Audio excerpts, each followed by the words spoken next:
ripple effect.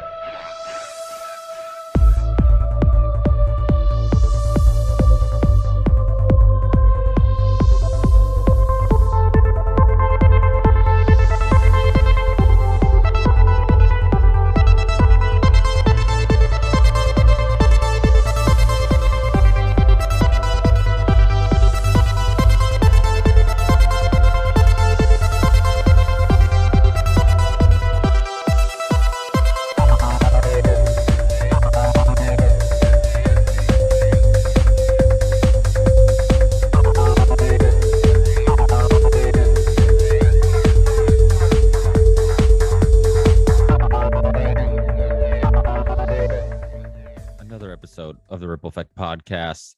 This is a Ricky Rants with Fans podcast. If some of you guys don't know what Ricky Rants with Fans is, it's a podcast I do with my Patreon supporters.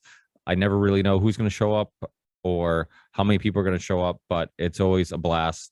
Luckily, people always end up showing up. I'm always a little concerned about talking to myself, thinking that I'm going to have people show up and they don't. But if you want to join the next Patreon podcast, Ricky Rants with Fans episode, all you have to do is go in the show description, click on the Patreon link, and that will take you to my Patreon page. You can support the show. Even if you support the show as little as $1 a month, you'll be able to participate in these episodes. And of course, you can go to the rippleeffectpodcast.com and find that and much more on my website. You can find all my shows, all the other ways of supporting the show. That's including merch, my PayPal account if you want to send a donation, crypto wallet, and then also I'm now in partnerships with the University of Reason, which is Richard Grove's webinar course university. I don't know what to call it, but it's an awesome course.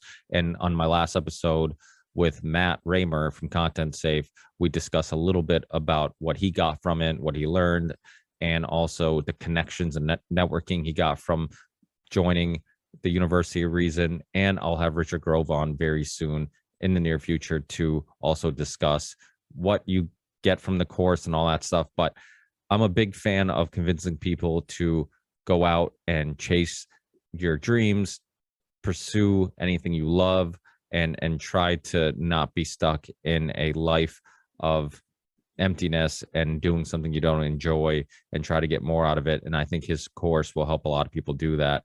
And so it's a fun partnership.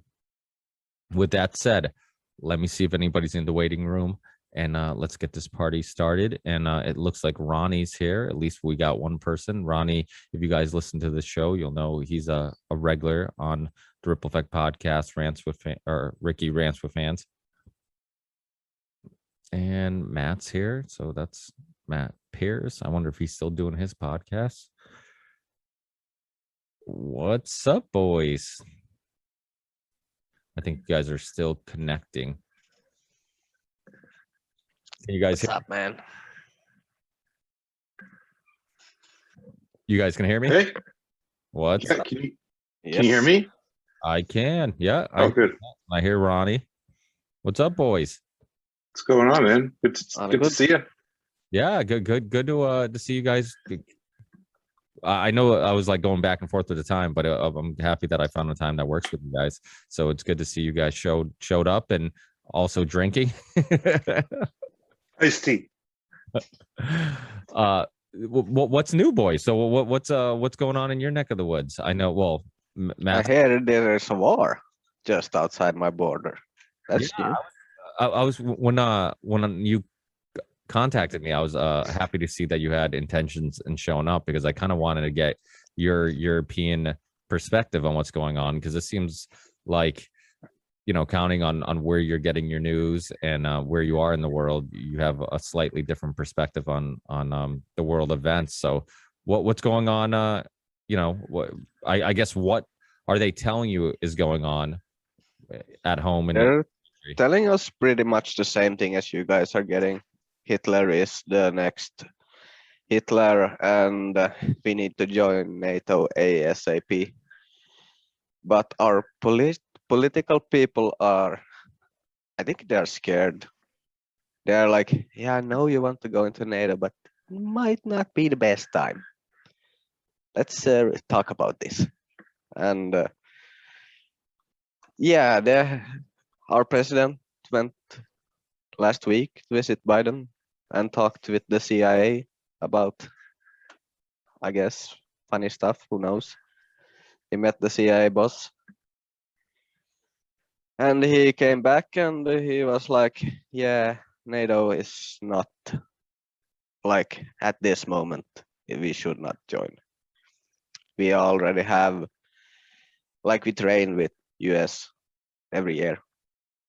So I think they said the same thing as Ukraine. If Russia comes, we give you guns and money, I guess.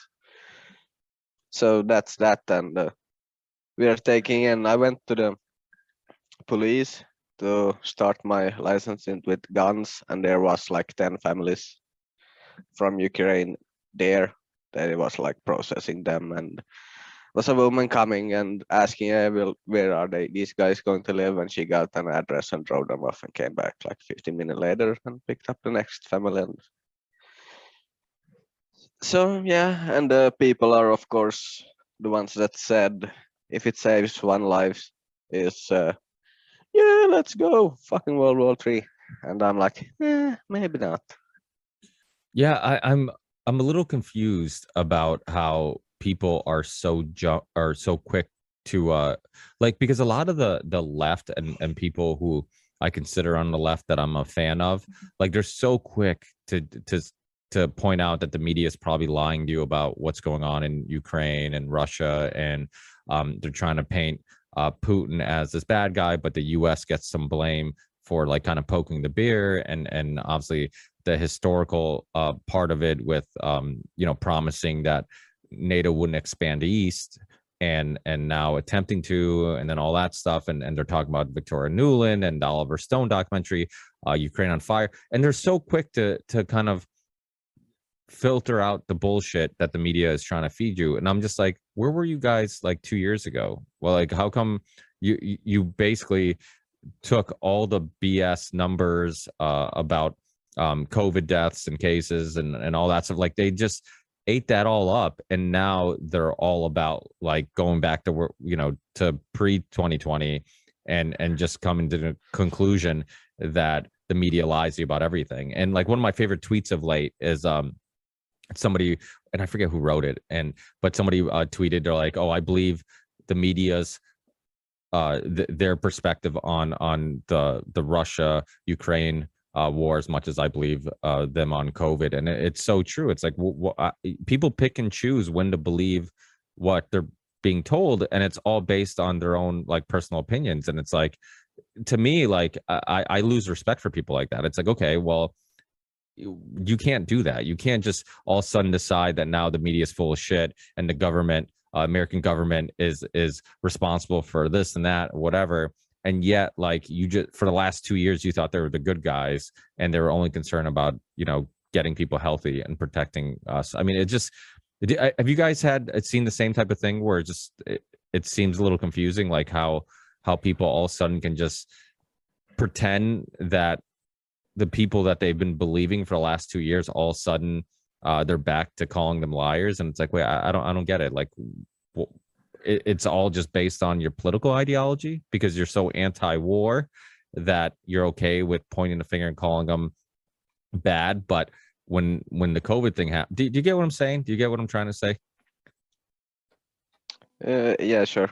And I think the one thing, and I'm not sure I have seen people go like, oh, they're lying about COVID and now believe Ukraine. Most of the people never went that far. They believed everything COVID, and now they're like, yeah, and everything about Ukraine is also right. And the biggest thing they're pushing here is they're a sovereign country and they have the right to choose. And yes, I agree, but that is not the reality. This is geopolitics. There is no country in the world that has the right to choose except China, Russia, and USA. You're The rest of the world is fucking doing what they are saying. And they're like, no, we have the right. No, we don't have the right. It's not that simple. No, that's such a good point. Like the fact that literally the only countries that have any influence and any control over even their own politics is those three countries. Everybody else is just a pawn in the bigger game. And so this idea that like it's as cut and dry, the Ukraine issue, as like, okay, Putin's bad, Ukraine good, we should protect them. And it's like, well, how much different is this than like Iraq or some of the other? I mean, we're still involved in Yemen. I mean, look at Libya.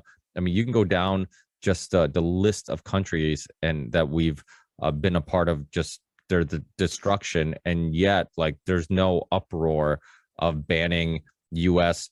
Trades or banks or anything like that.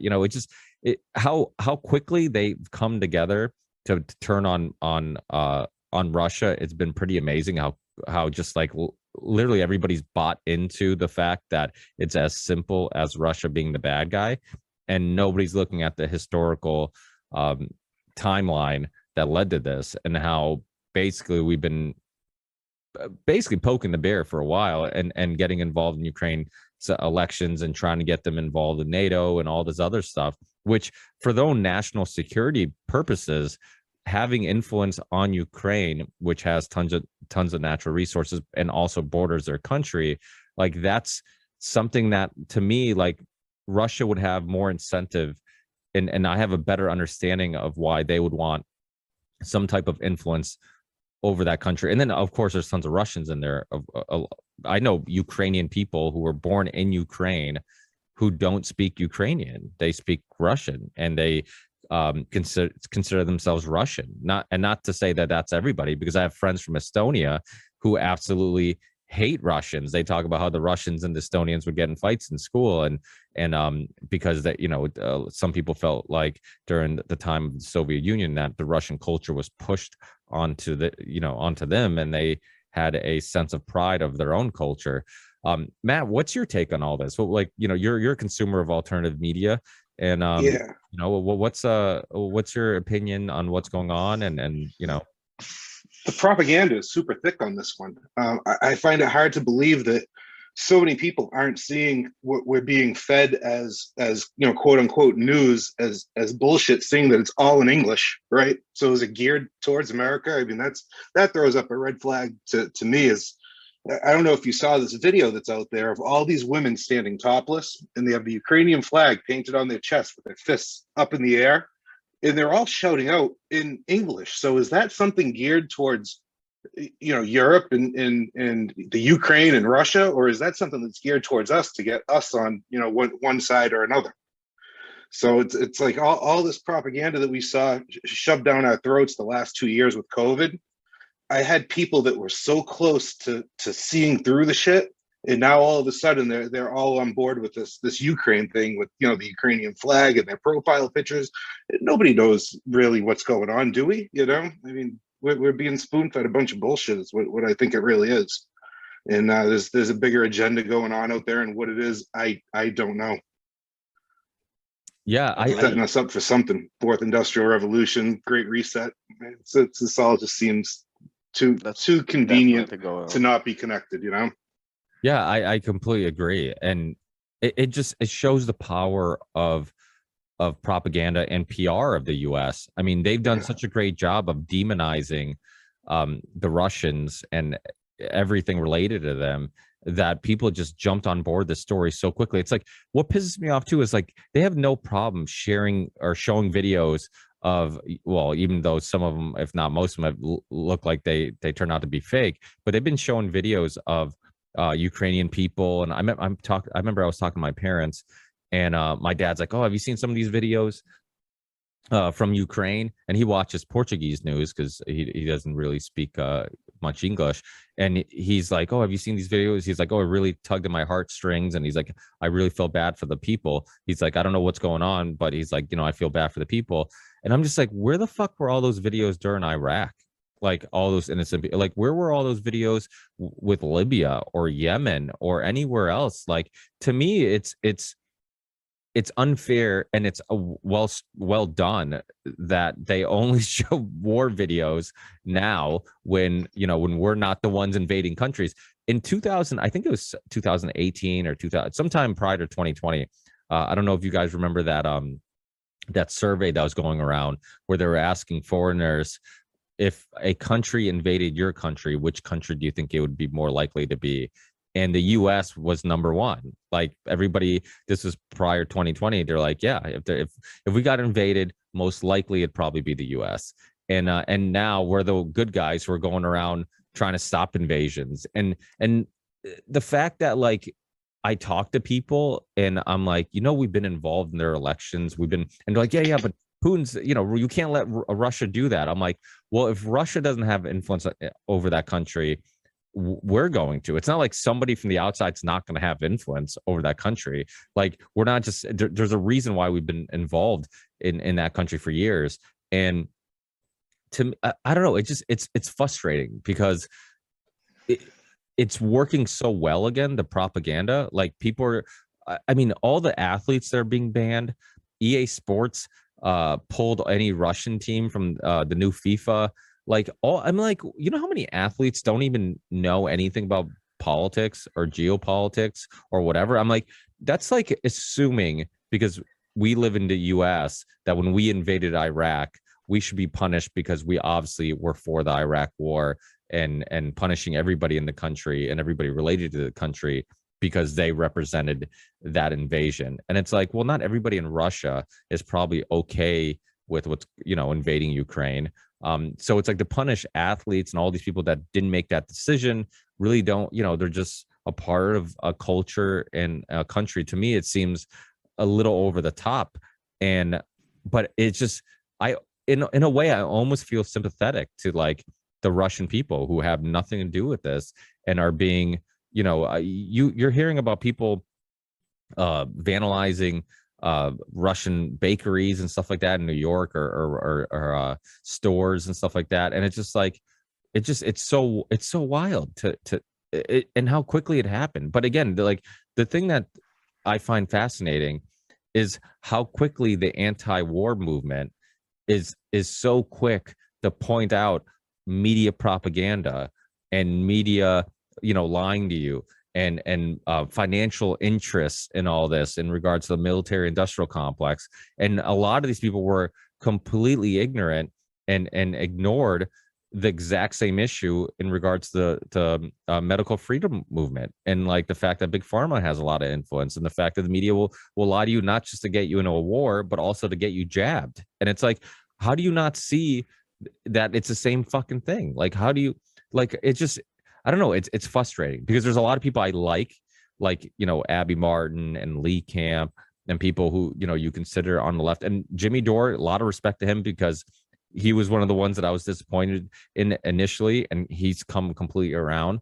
And, but there's a lot of people that I liked, and I'm just like, how did you not see that the same thing was going on? The only difference is that it was just a different topic, and you get these people who are so irate about like being anti-war, people are dying. Yeah, it's really bad. But you know what? It fucking sucks too that there's a lot of kids who have heart issues. There's a lot of kids who died. There's a lot of people who are going to have, maybe health issues down the line that we're not even aware of, or might not even be able to connect the dots and realize that it was experimental vaccine related. And like, you're okay with that? Like you're fine with that? Like, it just, I don't know. The whole thing's just super frustrating.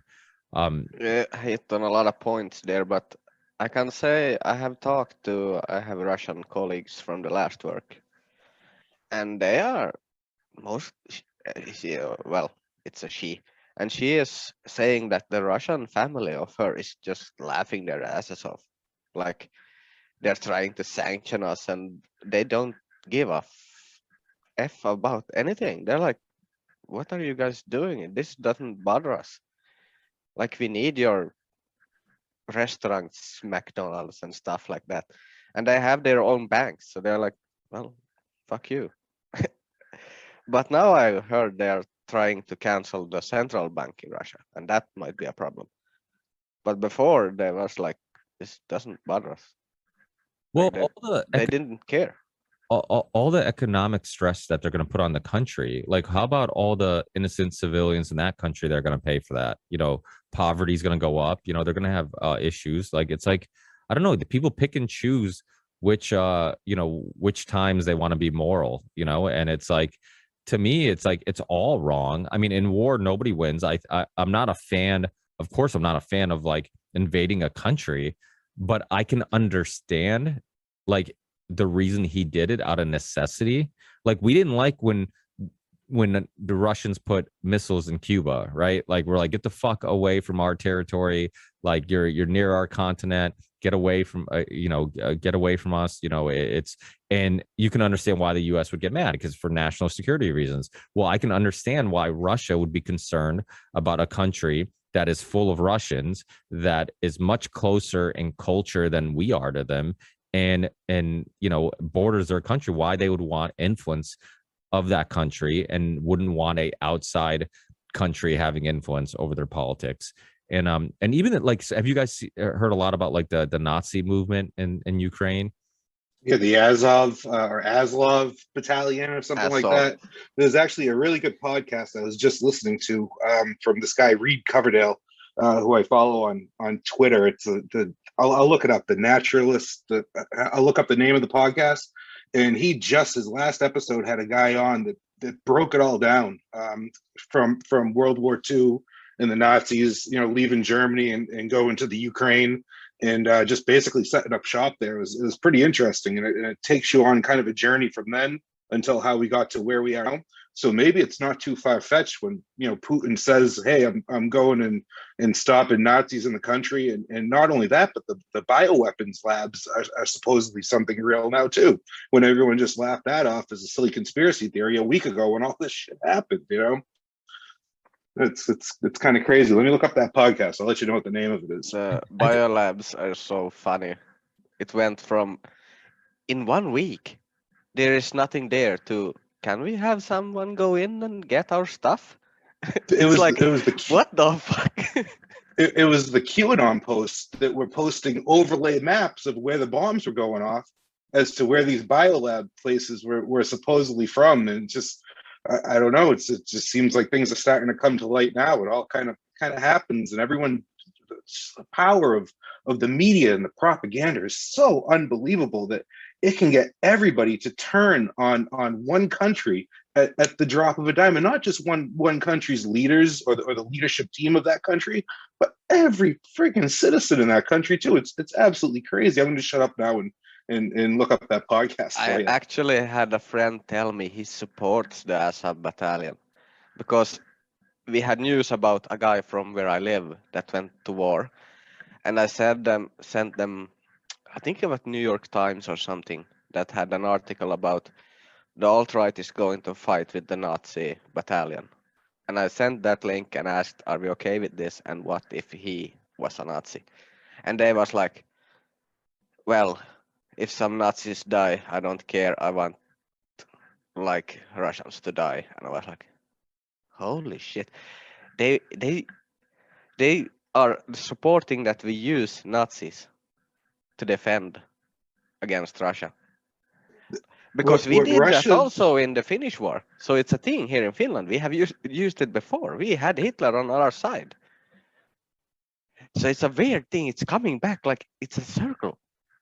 But everybody's turning a blind eye to this whole Nazi thing, at least here in the States. They all are. And the Russians now have become what the Muslim population became on September 12th, 2001. For sure. We're dumping out Russian vodka that we've already paid for, so we're just throwing money down the trash. Foolish shit. Next thing you know, they changed the name of Poutine. French fries with gravy and cheese curds. Let's change the name because it has Russian origins, I guess. It's bananas. We're living in a bananas clown world right now, and I don't know if it's going to take like social media disappearing for us to kind of wake up and forget about this stuff or what. I don't know. It's crazy. Well, it's strange times. It seems like it's very similar to COVID, like you said, Matt, in regards to like same playbook, man. It's the same playbook, and I also think it's gonna, similar to COVID, it's gonna take some time to figure out what's propaganda and what's real and what's which of the conspiracy theories that are circulating actually have some truth to them. I'm not dismissing anything because I never do. There's too many things that seem too crazy to believe that end up being true that eventually you're like, you know what? I'm not going to dismiss any story. But right now, it's like it almost works in their advantage that there's so many stories and so much information, misinformation, disinformation, because it confuses people. And just like the COVID story, same thing. Like when COVID happened, a lot of people are like, listen, I don't know what to believe. There's so much information. I'm just going to do what I'm told. And it's like the same thing. It's like there's so much information. People don't know what to believe. So they're just like, you know what, to stay on the safe side, I'll just, I'll believe what the experts say. And they're saying that Russia's the bad guy. So I'm just going to go along with that because it's too much work to kind of figure it out on my own. And so you're seeing a lot of that. I mean, is there anybody more hated in the world than an unvaccinated Russian right now? I mean, like, oh, that's a bad one. The funny ones are too are the tweets where people are saying, let's gather up all the unvaccinated and send them to war. And you're looking at these tweets and you're saying, you just fought to get these people out of the military. They were all discharged. There's no more unvaccinated. So no, it's it's not going to happen. It's just crazy. It's a spin city craziness right now. And yeah, you're right on the money that they're just spinning it like nobody knows what to believe.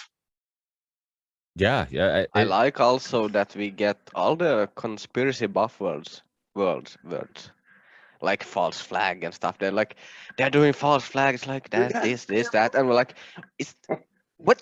We have been saying that for 10 years, and now you said that. Yeah, Jen Psaki I'm like, stole what the that fuck one is right going from on? us.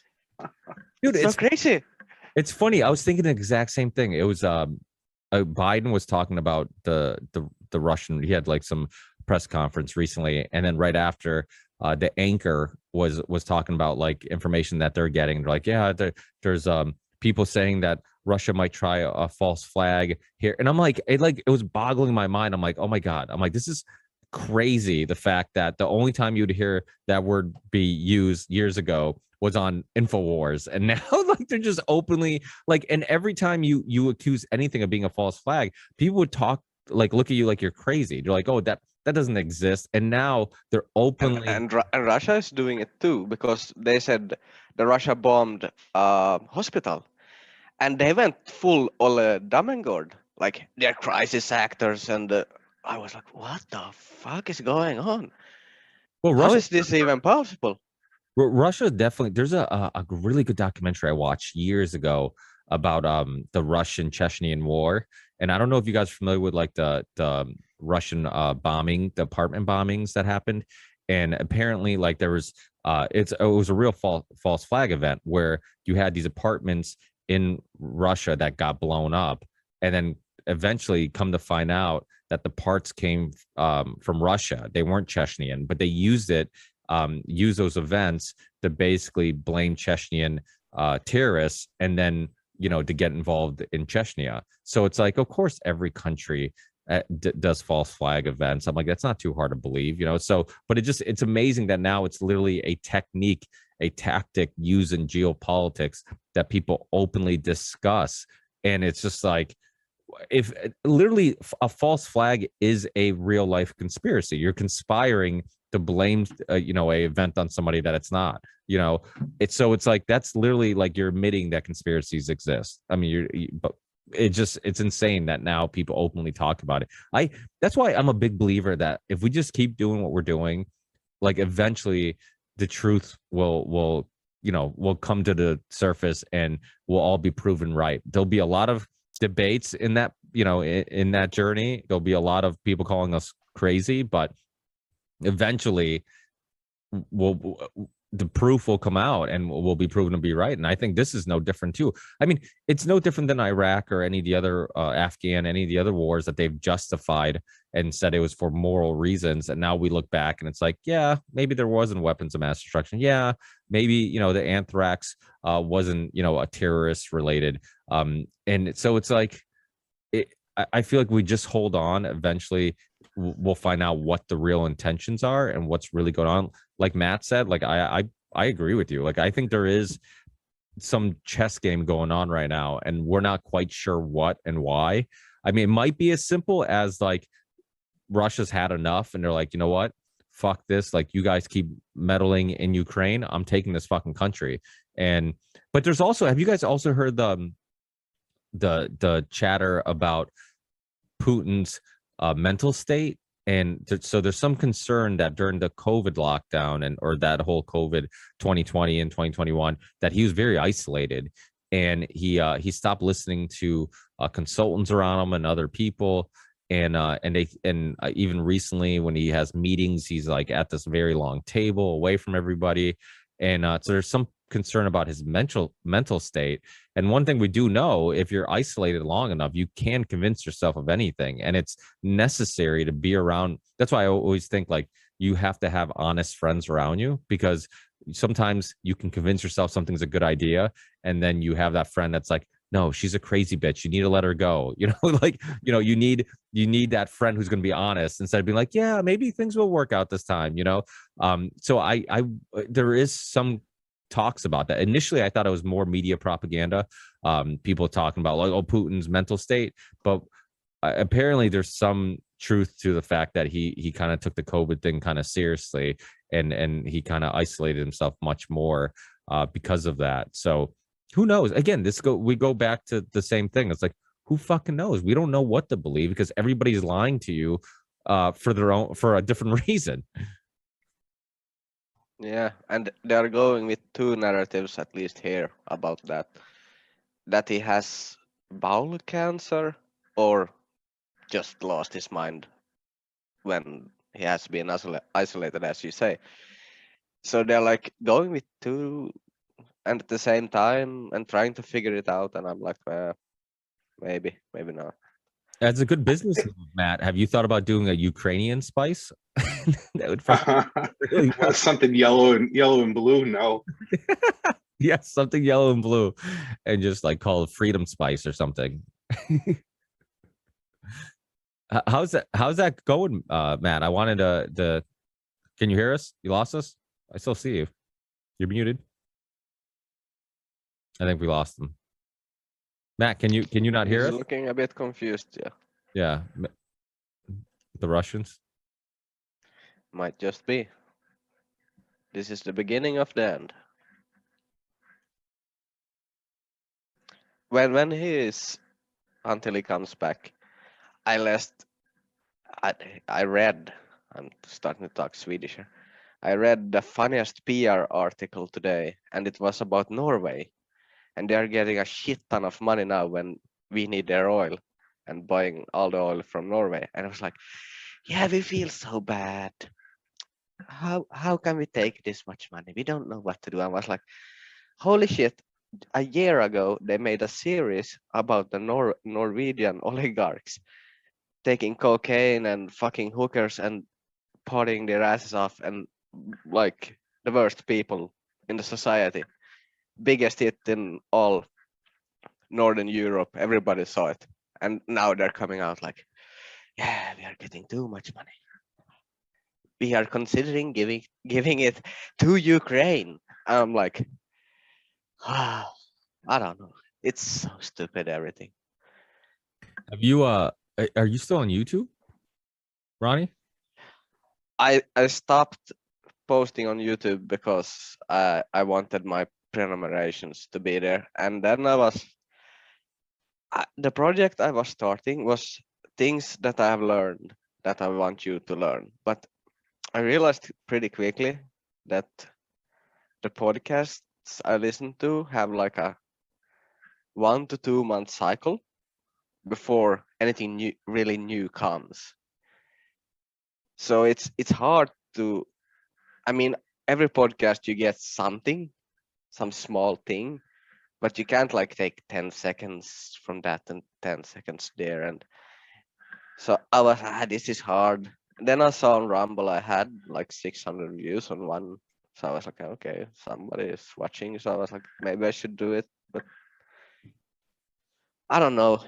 Maybe do it less often. Maybe instead of doing it, maybe do it once a month, and you'll take all the best podcasts you listen to, clips from, or even if you don't do clips, if you just kind of reference them and say, hey, this podcast had a great guest, and this is what I learned that I didn't know or whatever. I like the idea. I think if you're consuming that many podcasts why not? Why not share what you're learning? And I think the one cool thing about listening to other listen to other podcasts is you get exposed to other great podcasts, because somebody will do a swap cast. So have you guys listened to anything really interesting lately? Yeah, just that one I was listening to. The podcast name is, let me get back to it and I'll tell you. It's Naturalist Capitalist with Reed Coverdale. And his last episode came out a couple of days ago with that guy breaking down, Russia and everything. But as far as podcasts go, man, it's like there's just such a great core of podcasts like yours, Propaganda Report, Macroaggressions. You can't beat them. Adam over at Deborah Gets Red Pilled, I can't remember the name of what he changed into the Apocalypse. He just had a great episode too. They're talking about gut health and stuff like that. So yeah, there's so many that are out there that are just so good, which is one of the reasons why we stopped doing ours too. There's just so many, and it just seemed like everything was getting kind of repetitive. So maybe I'm going to come back with a spice cast or something. I don't know. Yeah, for people listening, this would be a great time to because I want to get into that a little bit about your spice company, and I've been very lucky enough to be one of the first people to try them. And you have, one thing I love grilling and I love food, and anybody who knows anything about Portuguese culture, 90% of what we talk about is alcohol, wine, and food and alcohol and soccer. Like that's literally the three most important things of a Portuguese person. And they'll be eating, and while they're eating, they'll be talking about what they're going to eat next at their next meal or whatever. Like we love food, and so to get good spices and get stuff that kind of, because that's a big part of the Portuguese secret to their food is marination and adding spices and stuff like that. It's all that preparation before eating, right? Like what you put on it or you rub on it or whatever. And my mother's a crazy person, but she's a great cook, and she's she's just really good at taking a really boring piece of meat and just spicing it up, giving it full flavor. You should see what she does for Thanksgiving. She doesn't know how to like traditionally do a turkey, so she'll do it the way she does like a Portuguese food. So she'll add spices and marinate it and all this stuff. And my wife, I remember the first time we had Thanksgiving with my parents, she's just like, what the fuck she do to this turkey? It's phenomenal. And I'm like, she did what she usually does with food. She probably marinated in some alcohol. She probably added some spices, some garlic, some things on top of it.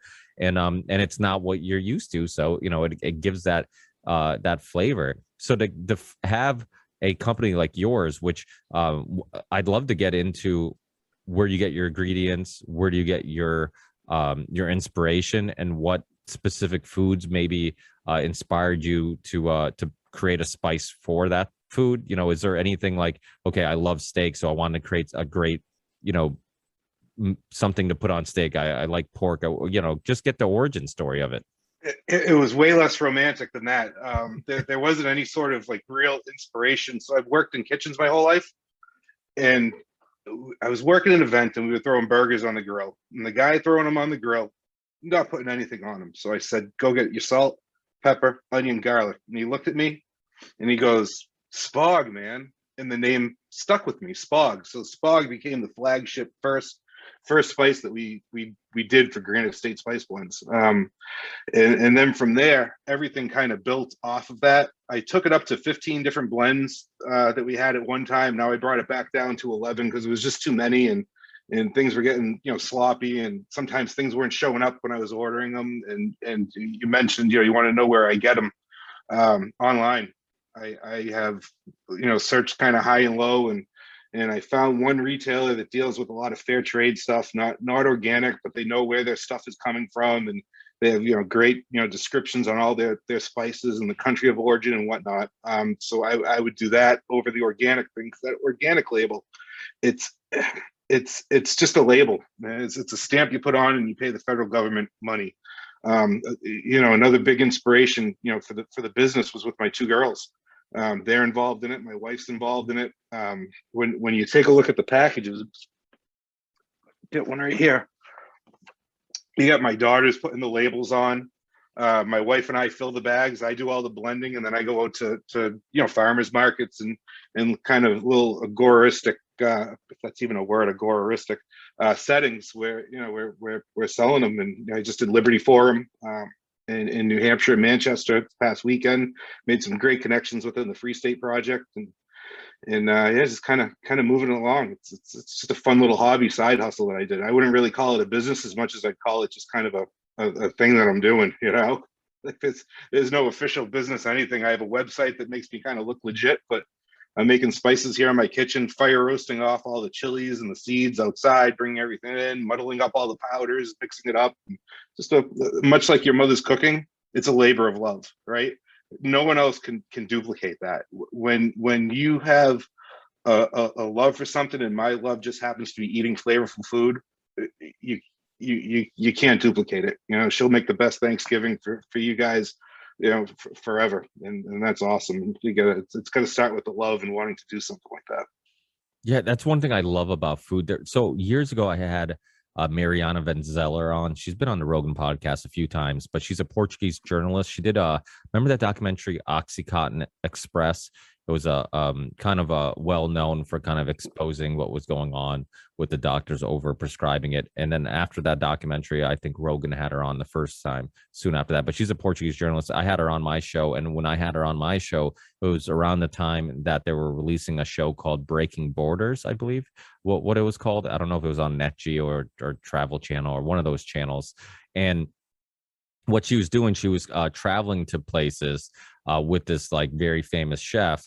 And what they would do is they would get two people who don't like each other, or you would assume don't like each other, like a Mexican and somebody who maybe is more conservative leaning, and put them together at a table, and they would make this traditional food shoot. The chef would bring classical foods from both their cultures and say, hey, we will give you this 5-star restaurant type of meal if you just sit at a table with this other person and basically, eat and talk. And it was amazing how using food as a way to bring people together, how people just seem to like just enjoy each other's company.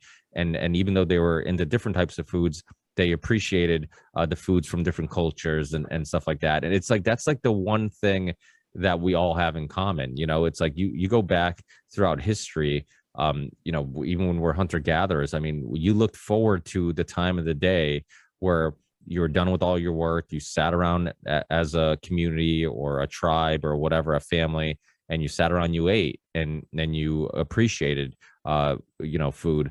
That's why when you hear people who people say, oh, sometimes you sound like a foodie or whatever, and I'm like, well, who's not a foodie? I'm like, doesn't that just like, is there like when I meet people who really don't give a shit about quality of food or flavor, I'm like, it's so like weird to me. I'm like, I don't get it. I'm like, that's something, our senses, like smells, taste, like that's stuff that we've been enjoying and appreciating forever. And it's like enjoying those simple things of just a nice glass of wine. Like I love food and I love red wine. I'm like, I love having a nice glass of wine, and with just some nice food that people put work into, and you appreciate those simple things, and it brings people together. There's just so much good that comes out of it. I remember growing up, like dinner time was so important. We weren't like a typical family or American family where like people just like, oh, your food's in the fridge or your food's in the microwave or your food's in the oven. It's like, no, everybody sat down and ate. And there's no time that I would make my parents more upset than if I was late for dinner. Like if I got an effing report card, I could live through that, but I can't live through missing dinner. Like I had to be home, and I didn't really get it growing up. I'm like, what's the big fucking deal? I just, I'm like, I don't mind eating it cold. I'm out having a good time with my friends. I'm like, I'll just eat it cold. It's like, no, you have to be here. We're all spending this time together. And with everybody being so busy, really, if you don't have that designated time for everybody to kind of catch up and be together, sometimes you just become roommates and nobody really has a connection or a relationship because everybody's kind of doing their own thing. So it's the importance of it is awesome, you know, and I hope people you know, use it as a method of enjoying something together. When I met my wife, it was the same thing. Like one thing that we immediately enjoyed was eating and drinking, and we loved, and didn't it's not expensive places, but we were both really into like trying little mom and pop places and finding like just people that have like unique recipes or unique ways of making something. And a lot of times those are the best restaurants. Like where I live in Ludlow, like you one of our favorite restaurants, my aunt's actually one of the cooks there, and it has been for a long time, the Primavera. And you know, they have these traditional Portuguese recipes that literally come from Portugal. The people who are making the food, they didn't learn these recipes from a cookbook that tells you what Portuguese food is. Like these were recipes that came from Portugal with these people, and they make things the way that they made it. And it's a phenomenal little, small little restaurant. Not a whole lot of people in there. I mean, during the lockdown, they really got fucked because it's such a small restaurant that, like, when you're doing 20% capacity in Massachusetts, you literally could not keep the lights on for 20%. I mean, literally meant like one table in the whole restaurant. It's like how you can have a whole staff for one table, you know? So, but I love those type of places. And I mean, is there a type of food, Matt, that like you like, or that you like cooking, or, you know, anything like that? Yeah, the Southwestern Mexican flavors, the chili peppers, getting those chili peppers dried and roasting them up and stewing them down into my own salsas and sauces. That's what I really get into. That's what, you know, kind of gets my taste buds going, is that type of Southwestern food. Low and slow, you know, nothing fast. I'd take a pork butt or a braised, you know, braised chuck roast or burnt ends over you know, a medium rare fillet or ribeye any day. You know, something that's just cooked and simmered and is taken all day, and you can have a couple of cigars while you're waiting for it to cook outside. You know, that type of stuff. We even though, you know, they're not considered fast food restaurants, a lot of these sit down places that you go into, it's fast food. It's a quick, you know, cutlet on the grill, turn it a couple of times. When you have something that's just, you know, takes forever, and there's that bonding experience, like dinner at your house growing up, you know, it was a bonding experience more than anything. That's the kind of food that I gravitate towards too. That kind of American comfort food, stick to your ribs. Well, it's funny because Can I ask a quick question? yeah, go ahead. My guilty pleasure is Hot Ones, the interview series. Like when you talk about hot food, what scale are we talking? Like 50,000 Scoville or a million, or like what do you like? Somewhere in between. I'm a firm believer, especially like I have a spice that's hot magic dust. I don't know what its Scoville units are, but I'm a firm believer in pain is not a flavor, and a lot of it is just kind of flexing and being like, whoa, I could take a ghost pepper and chew on it for 3 seconds and swallow it. It's good for you, man. Pain is not a flavor. It should be flavorful, and the heat and the spice that's there with that should be there to complement it. So if I'm ever talking about spicy food, I'm not talking about anything overly spicy, but I'm definitely talking about stuff that I wouldn't give to my 10-year-old daughter, you know? So. Well, that's such a great way of putting it, because I love spicy food, but then there's stuff that's like really spicy and I don't like, and then people are like, wait, I like spicy food. I'm like, no, you don't understand. Like, I like spices that add to the food. I don't want something that literally my whole mouth is burning and then I lose basically my pleasure of eating because I don't taste anything else. Like, to me, that's, like you said, completely counterproductive, and it's not adding to anything. And like you said, it becomes a pissing contest. It's more like about who can eat the spiciest thing and not about like the food anymore. There's a lot of that. Even with wine, you see that with wine where like I don't drink a lot, but I drink often. I always say that because I drink wine every night, and we don't get expensive bottles of wine because I'm like, I can't afford to be drinking, you know, $30-$40 bottles of wine every night. But you know, I have friends of mine. They're like, oh, you know, I only drink this, right? And I'm like, you've become a snob where you almost forget that the whole beauty of food and wine and cigars, like the common denominator with all of those things, and the reason why they become enjoyable and something we look forward to is because of the community aspect of it and the coming together aspect of it and the conversation that comes out of the hanging out and conversation that comes with doing those things. If you get too caught up in the snobby part of it, I'm like, you kind of lost track of the whole point of it. So but one thing you hit on before about organic, that's another thing that is very fascinating, because a lot of people, like, I'm a fan of organic stuff, but I also understand, like you said, there's going to be farms out there that do everything correctly, but they don't want to pay the extra, they're too small, or don't want to pay the extra premium, or or raise the price of their products, because they have to go through these extra steps to get that organic label. And it's same thing with wines. Like I remember years ago when organic wines were getting popular, talking to a guy who owns a liquor store nearby, and he was talking about how he's like, just about all these European wines, he's like, if they wanted to get the organic label, they could. He's like, they are organic based on our standards. He's like, they just don't say organic. They don't go over and beyond to get that thing on there, that little sticker on there. So I think sometimes we think like, oh, if it's not organic, it must be the least or worst quality stuff, and it's not always the case. So sometimes it's just the fact that people don't want to pay to go through that whole process, because I'm assuming, and you probably know more about this than I do, Matt, that there's some type of paperwork, there's some type of inspection, there's some type of extra work that goes into getting that label, right? There's quite a bit of work that goes into it. Yeah, it's just a badge of honor, pretty much. The non-GMO label, the organic label, and you'll notice that these labels all have their own kind of trademark look to them, and you can't copy it. Now there's a paleo label. I mean, it seems like wherever there's an opportunity for some group to capitalize on this type of stuff, they go right for it, and then they set up their little groups that will go out and inspect them. There really aren't enough inspectors to cover all of these places that are all over just the United States alone, producing all of this food in their the fancy packaging with the bought and paid for label on it.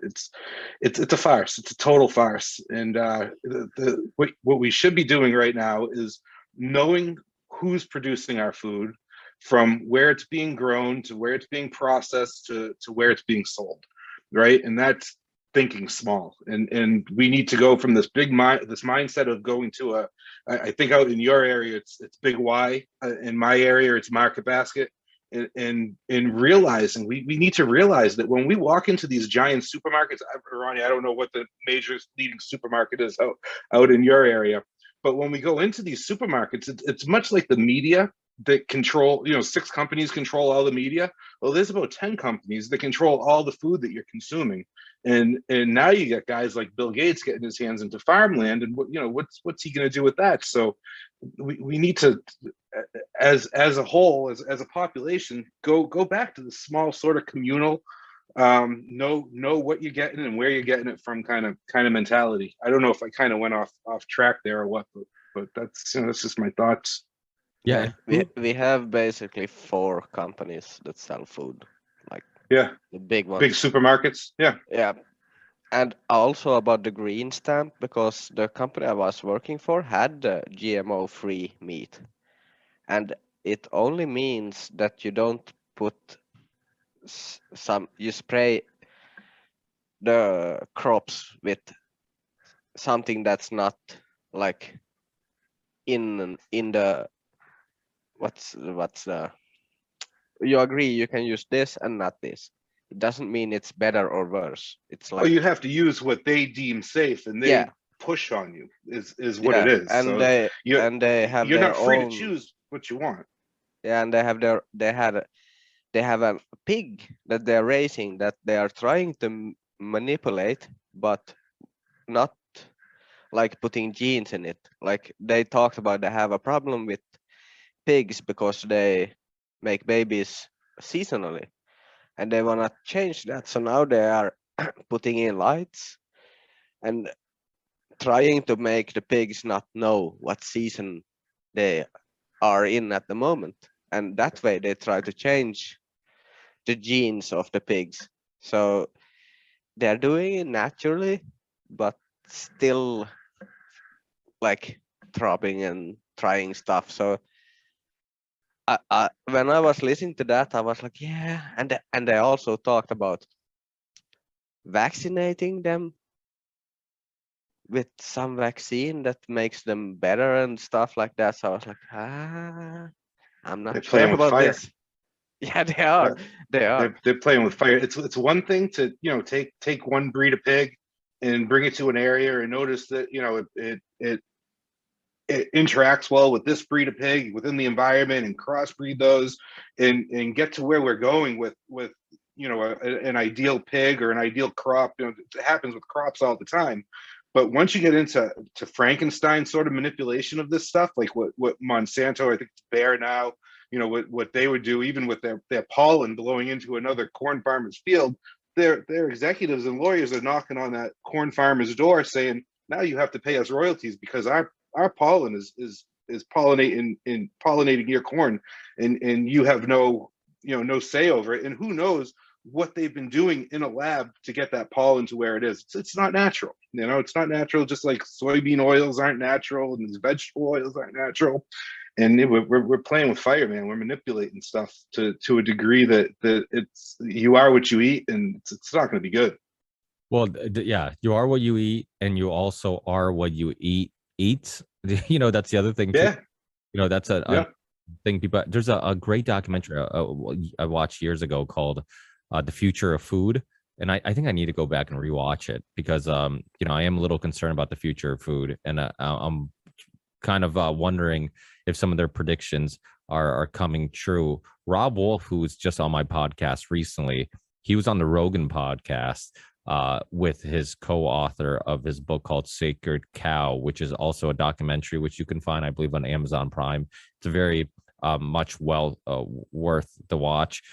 Sacred Cow, it's a book, it's a documentary. But I was so disappointed about that I didn't go further into the topic of the future of food, because he went into it on the Rogan podcast and you could tell he was all on board. Like he honestly is concerned about, and they briefly talk about Bill Gates.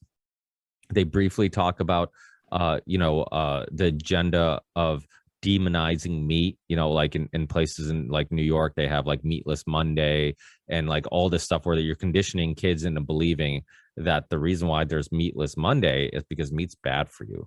And you kind of start conditioning them into believing that, like, okay, meat's not good for you. And then little by little, you end up force feeding them these patent foods, seeds or, plants that they patent, GMO stuff, or these fake meat bullshit stuff that they're trying to push on you. And it was a really fascinating podcast because you could tell that he could foresee, him and his co-author, and I forget her name, they could foresee the issue with food and how that is the next thing that they want to control, and that there's a concern about it. And so I highly recommend people checking out his book and also checking out that podcast. One thing I love about Rob Wolf is that even though he's kind of a very mainstream guy, same thing with Dr. Dominic D'Agostino. They don't mind they're very open-minded to like these conspiracy in regards to like who's pushing things in one direction or another, or demonizing one thing or another. But if you're in the nutritional world or food world, I mean, you kind of have to come to the realization that like a lot of what we've been told have been lies, and it's been lies because of other interests. So it's like if you accept that, it's not a huge leap into believing that that's also happening in medicine, and that's also happening in war and all these other things. So it's, to me, like they're all connected, because it's always the same story being told over and over again. It's we're being lied to for other interests, and it doesn't matter what the topic is. So it's fascinating. Yeah, it's wild. So if people are listening and they want to get your spices, the best place would be obviously your website, and what's the full URL?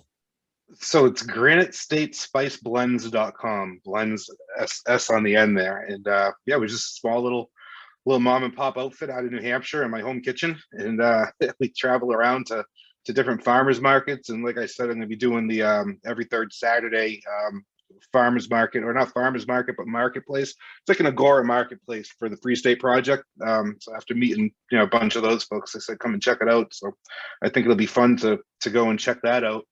And yeah, that's about it. The website takes you everywhere that you need to go. And I do have a Twitter account that I don't advertise on the website because I tend to get a little controversial on Twitter with some of my tweets that I don't want going back to the website. But I'm on Twitter at Vagabond Chef 79. Same thing with Float. You can find me if you want to find me. Yeah, that's awesome. I mean, having a passion project like that, I mean, the fact that you love it, that's the reason why it's going to grow, because you're doing it because you love doing it, not because you're chasing financial gain. So it's like, if you keep doing it, you never know where it's going to go. And there really is a kind of hole in that market too, because there's not really like one, I like the packaging because it gives me that feeling of like it's a mom and pop business. It gives me that, like, just it doesn't have like the typical packaging that every spice on the market has. What was the thinking behind that? Was that on purpose or just? Yeah, it was a little bit on purpose. A little bit of it was that I wanted to get something that looked kind of homemade. The other thing was it's way cheaper than the plastic bottles. And even though there's a plastic liner on these, the majority of the packaging is paper. So it's not leaching that plastic into your spices. So a lot of these companies that are out there, these big names, they're coming in plastic bottles that you unscrew, and who knows when those were packaged. There's an ingredient called silicon dioxide that a lot of these companies are adding to their spice blend mixes because it's an anti-caking agent. Like things like paprika and turmeric will cake up on you and kind of turn into rocks. So they add this stuff into it. And what it is the ground down version of what you find in a shoe packet, or the packets in the shoe boxes that say do not eat silicon dioxide. So the FDA says it's okay to put less than 2% of your total weight of this in this product into your product, so you can get this free flowing thing. And we know that fluoride builds up in your system. We know that aluminum from deodorant builds up in your system. Who's to know what this shit that says do not eat on the package you find in a box of shoes is going to do as you keep consuming these different spice blends. And everyone's using them. And you go and look at the back of the spice blends, like a rotisserie seasoning. I don't want to mention any official brand names, but there's rotisserie seasonings, there's chili powders, there's taco seasonings, and that is the last ingredient, and it says contains less than 2%. Dude, I eat tacos once a week. So if I'm using this stuff once a week with my family with 2% silicon dioxide in it, who knows how long that's going to take to build up in my 8-year-old daughter or my 10-year-old daughter's body. And it's not natural, and I can't sit by and knowingly do that to my kids. Even another one I just found, Listerine antiseptic. The brown one has no real additives to it, and there was actually something going around saying that if you wash, I think it was Dr. Malone, he might have said it, or Peter McCullough, that if you wash with Listerine, it was killing the COVID bacteria from the Omicron variant, because the Omicron variant was higher up. It wasn't set deep down in the lungs. So they were finding that the Listerine would kill that. But if you take a look at anything but the brown Listerine, the blue Listerine, the green Listerine, there's saccharin in that. And that's what makes it so sweet. So they're adding all these fake things, MSGs and the spices. It's amazing. You got to read the labels on everything. Absolutely. And, I would say this all the time to people. I'm like, because if I buy pepperoni, if we're making homemade pizzas or whatever, or any type of kielbasa or sausages, I always look for the uncured stuff. Uncured. And I tell people all the time, like, listen, you tell pregnant women that they shouldn't eat like sliced meat because of the those things, the nitrates and all that stuff. I'm like, if it's not safe for a pregnant woman, like, shouldn't we consider maybe not eating it ever? Like, why? Like, to me, like you said, and even if it's like such a small dosage of it, it's it's if you're doing it on a regular basis, like you don't know what that small dosage is going to add up to, and one day you could have some health issues that could be linked to it, or it could make things worse or whatever. So the environmental effect and what we're consuming, like all these little things that we don't even think about, that like you said, even the aluminum and deodorant, like something you don't even think about, it just it can all contribute to some health issues. And a lot of times we just look at it like, oh, somebody's just sick out of nowhere. It's like you really need to dissect their lifestyles, what they're eating, what they're putting on themselves, like all that type of stuff, what environment they're working in, to figure out like, okay, what's really causing this. So it's I did a podcast years ago with this attorney, Alan Bell, and he's kind of like, he was well known for like locking up, I don't know if it was like coke dealers or mobsters or whatever in Florida, but he had a interesting past and story. But he moved into like a new office, and he got so sick that they had to put him in like a bubble, like they had to put him in like a cabin out in the woods with only like wood and like no synthetic anything. And he was there for years, recovering, trying to get better, and it was all based on some synthetic stuff that was in his office, all these new equipment and paint and all this stuff, like all this plastic synthetic stuff that he had some crazy reaction to that led to him getting sick. So he wrote a book called Poisoned, and kind of just documenting it. And it's like, that's something we don't even think about a lot of times. Like if somebody has some autoimmune issue, or somebody has some type of allergic reaction, like we always can like assume it's probably from food, or it's hereditary. We never really think environmental, like around us, something that we're touching or breathing.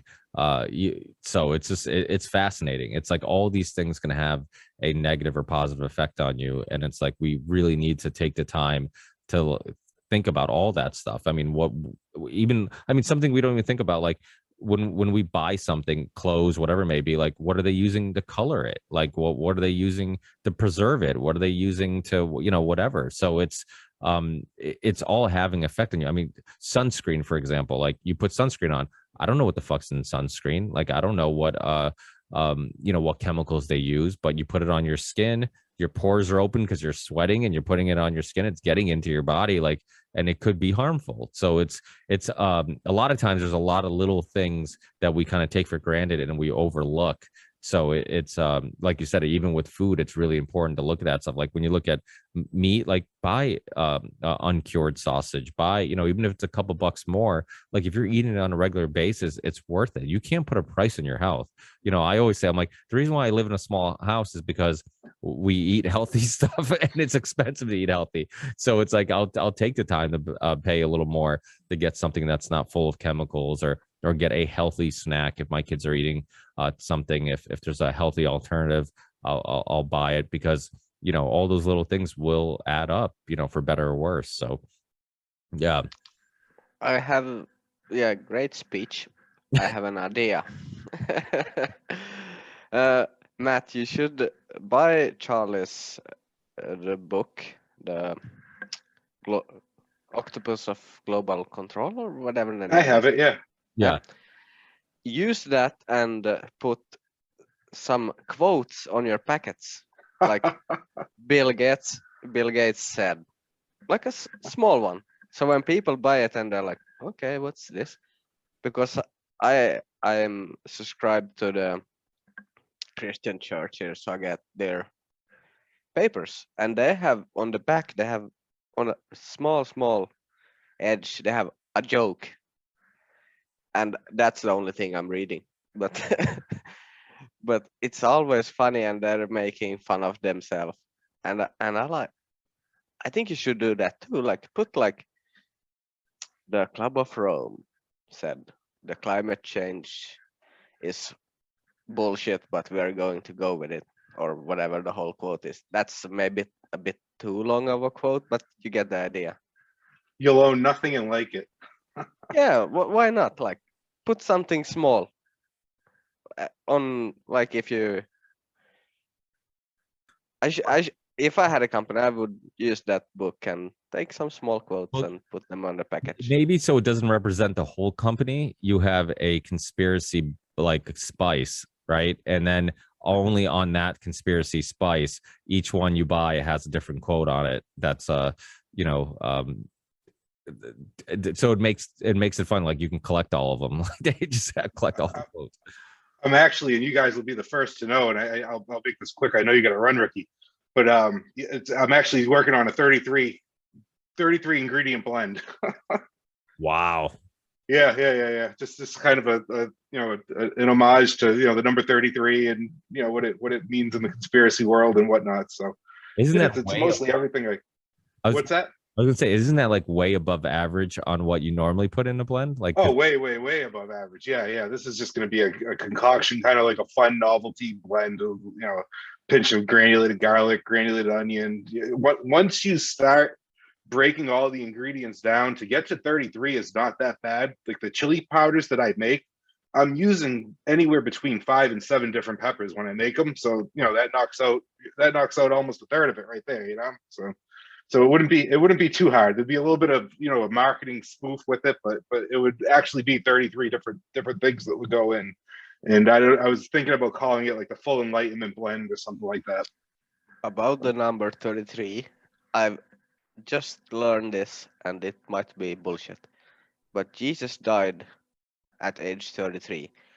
So that might be the reason why the Masons are using it, because when you are 33 degrees, you are Jesus. I thought it had to do with the Rolling Rock bottle. Is if you look at the back of the Rolling Rock beer bottle, I don't even know if they make Rolling Rock anymore. It has the number 33 there, and if you count all the words on the back of the Rolling Rock bottle, it equals 33. Huh. That's a little bit of trivia to take you into the weekend with. Well, there is tons of coincidences like that it's like, well, there has to. Is it a coincidence? Yeah, is it a coincidence? Yeah, absolutely. Well, thank you guys for joining me. I really, really appreciate it. I'll have to do another one of these very soon. Again, I got tons of stuff that I'm working on. I'm hopefully the Ripple Effect podcast will soon be on Locals. I'm doing a Substack. Just trying to post it everywhere and anywhere that lets me. So that'll be really fun. I did a episode with Alex Craner yesterday or the day before maybe, which was awesome. We went into the whole history of Russia, China, and the U.S., and he's just super knowledgeable. So that was really fun.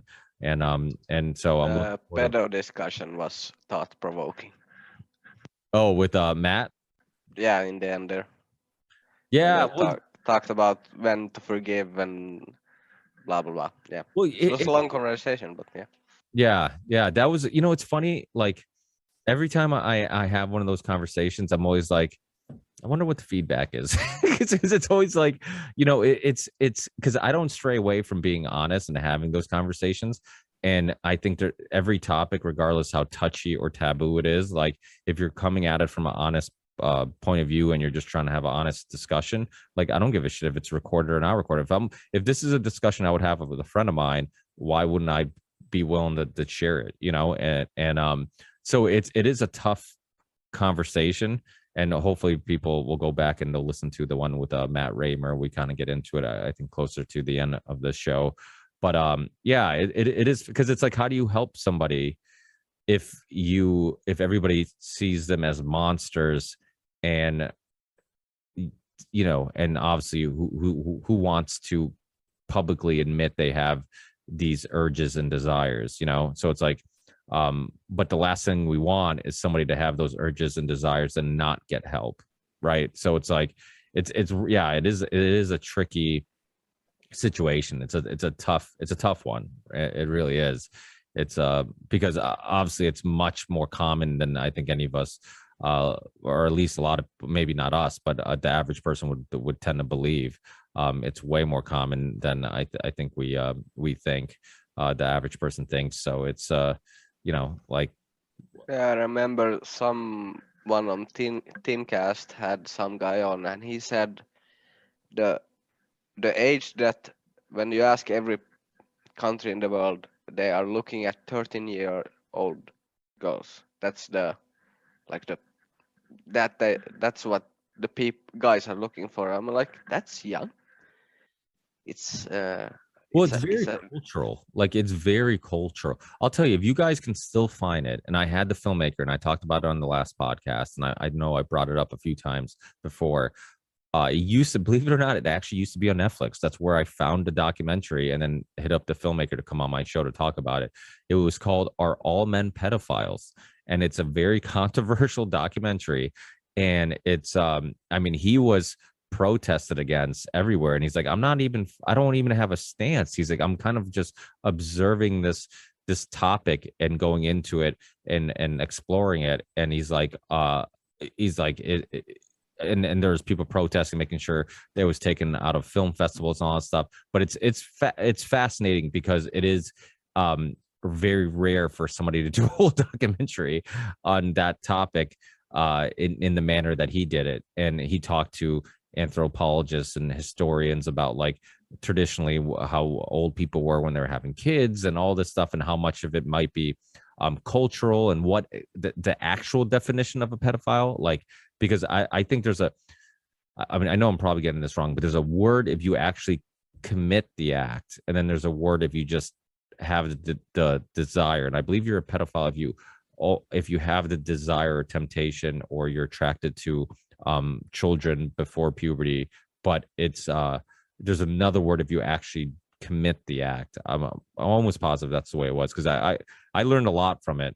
Not all stuff I some stuff I wish I could unlearn, but I did learn a lot of, and it just, like, to me, his willingness to kind of dive deep in such a controversial topic, to me, is that, because you can't fix things or inform people if you're not willing to have the discussion. And if we all agree that child trafficking, pedophilia, like, these are real issues, like, we can't just wish them away. Like, we have to have this discussion.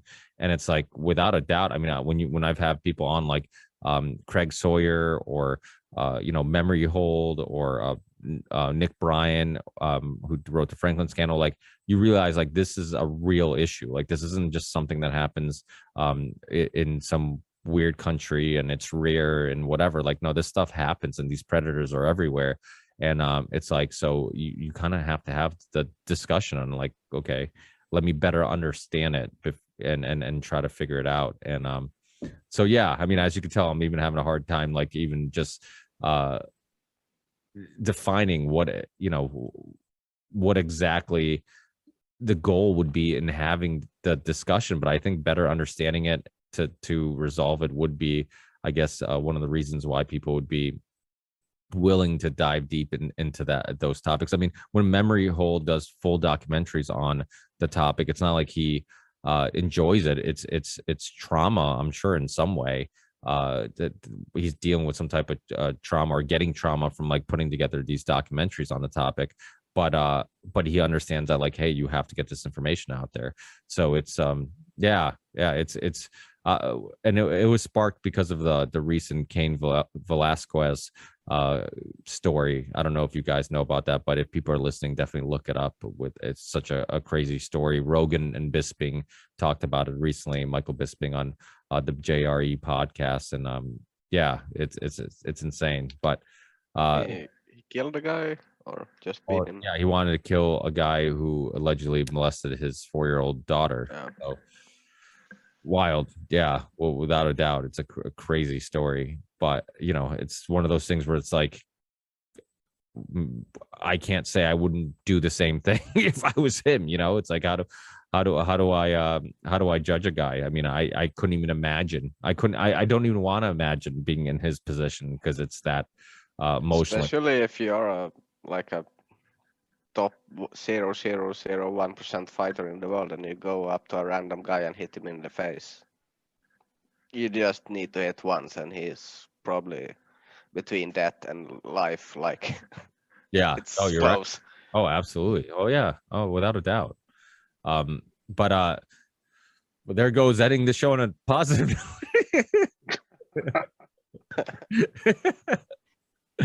But thanks, guys, for joining me. Hopefully I do another one of these in the near future. Enjoy the rest of your weekend. Keep up the spices. Hopefully we'll get you some clicks and keep growing. And I know you kind of just see it as a passion project, but who knows, man? You never know. It could. You do never know. Yeah. So who knows if it'll take off? But either way, I mean, if people like food, you got a spice for everything. So give it a try. I've tried all the ones that I've gotten. I've tried all of them on different foods and all that. I love all of it. It's given so much flavor to my food. Maybe you can even send some to Ronnie. Get Ronnie. You ship overseas. Maybe you'll get some. No, we're only shipping in the U.S. Yeah, That's yeah, for now. expensive. I asked my Yeah, girl it's super actually expensive. if we want to buy something, and he was like, the exports. Yeah, it's even super expensive shipping in the U.S. It's ridiculous. You know, just recently they went up a full buck on all priority mail packages. It's crazy.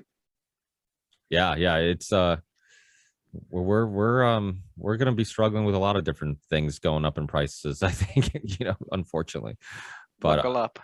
yeah, buckle up, grow your own food, do your own, save money that way, and know where it's coming from, like Matt said. So, thanks, guys. Hey, enjoy the rest of your weekend, and I'm sure we'll keep in touch.